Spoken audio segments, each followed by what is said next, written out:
Alright, my fellow YouTubers, how y'all doing out there today? So today, I got you another model kit. Because you know when I build a model kit, you know I show it to you. So today, we're looking at the 1993 AMT Etrl STP Grand Prix.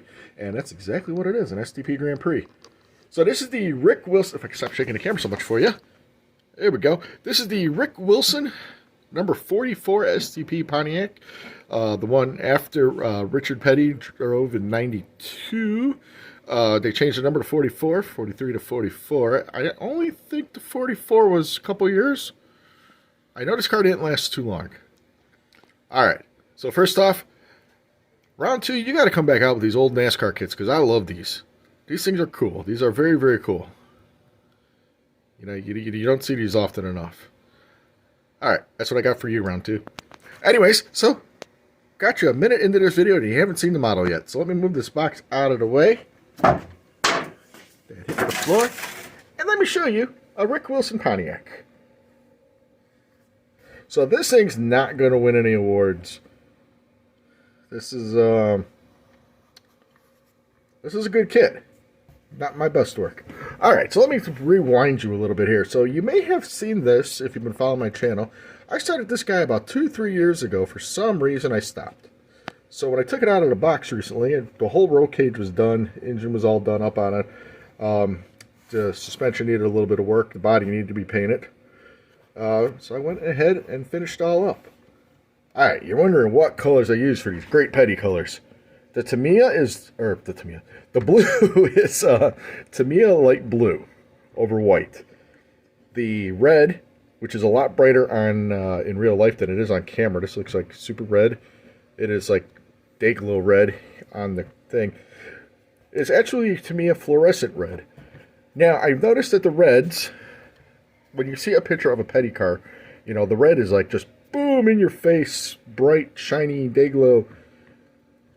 And, you know, use fluorescent red here, and it just looks, you know, red. So I don't know why the fluorescent reds do that, the STP reds. But fluorescent red over white. Alright, the decals were actually pretty decent. For some reason on the tires, the backing is showing. I don't know why. The striping was a little hard for me to manage. I wound up doing taping it all off here. The front here, the decal kind of didn't want to sit right. You can see how it's still kind of wrinkly. The trying to get the striping underneath there was all goofy. If I go back to the box here for a second, I do believe this is the wrong front end for the Etrl car itself. This has got the, I don't know, I like this Grand Prix front end here. It's real nice. But the real car was actually the flat front end. Whoop. Which makes the striping real easy.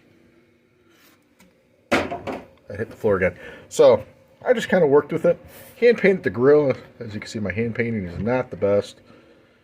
Lined up the decals the best I could. That goes with the same on this side here.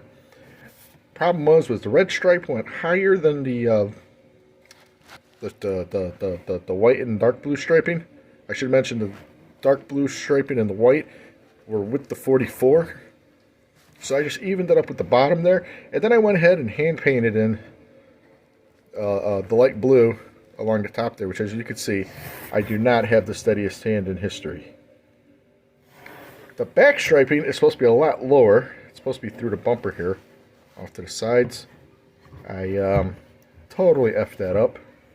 So I was able to get the striping to go around, the white and blue striping to go around that. I think it came out okay. For some reason, my trunk lid here does not, it fits along the window, but it seems to stick out a little bit here. Don't know why. It just is what it is.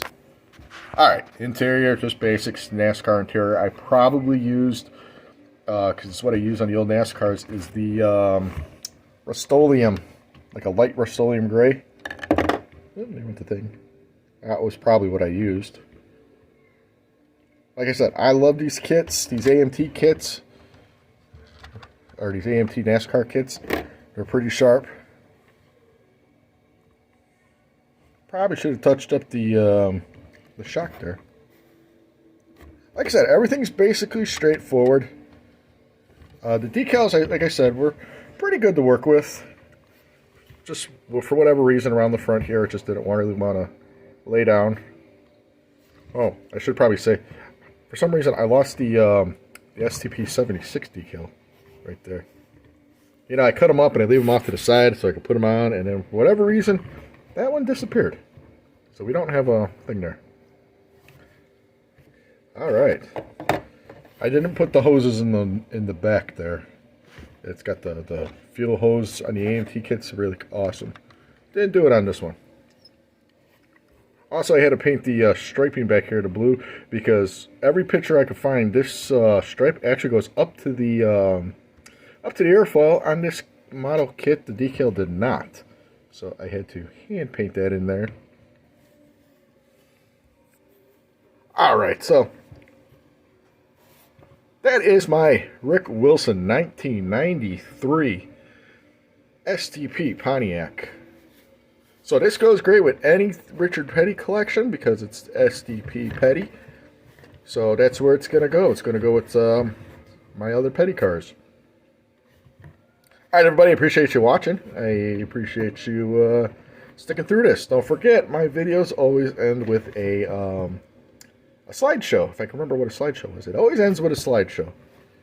So don't forget to hit the like, message me. If you're new here, hey, go ahead and hit subscribe. It's always free. And I always got something cool working here.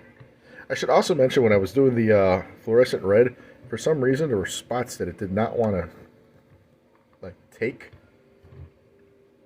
I had washed the car too after the blue paint and then after the white paint, but for some reason a couple spots it didn't want to take. Alright, everybody. Like I said, don't forget to stick around to the channel because there's always something cool going on. Alright, everybody. I'll catch y'all later. I hope you're having a good one.